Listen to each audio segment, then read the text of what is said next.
তাহলে আজকে আমরা যে অঙ্কটা করবো এটা হচ্ছে অনুপাত সমানুপাতের অঙ্ক। প্রথমে পজ করে নিজে ট্রাই করো, তারপরে দেখো কি বলছে। দুটি সংখ্যার মধ্যে পার্থক্য হলো 5। ক্ষুদ্রতম সংখ্যা 25 বিয়োগ করলে এবং বৃহত্তম সংখ্যা থেকে 20 যোগ করলে অনুপাত হয়ে যায় 1:2। বৃহত্তম সংখ্যাটি কত? তাহলে বৃহত্তম সংখ্যাটি চেয়েছে, তার মানে বৃহত্তম সংখ্যা ধরে নিলাম কত? বৃহত্তম সংখ্যা হচ্ছে এক্স। আর বলেছে একটি সংখ্যা কি ছিল? একটি সংখ্যা ছিল, ওর থেকে ডিফারেন্স হচ্ছে 5, তার মানে পার্থক্য যদি 5 হয় তাহলে ছোট সংখ্যাটা কত হবে? x-5।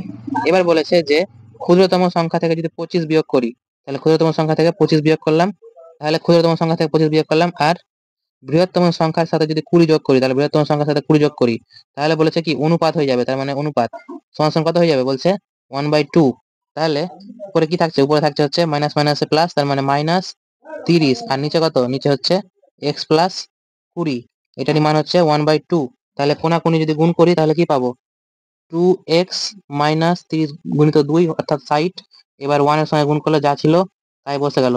এবার এক্সটা আসলো এদিকে, তাহলে 2x থেকে একটা এক্স মাইনাস, তার মানে শুধু এক্স পড়ে থাকলো। এবার এই -60 ওদিকে গিয়ে +60, তার মানে 60 আর 20-তে 80, তার মানে এক্স এর মান কত হয়ে গেল? 80। আর এটাই হচ্ছে বৃহত্তম সংখ্যা, তার মানে এটা হয়ে গেল কি আমার অ্যান্সার। বুঝতে পেরেছি?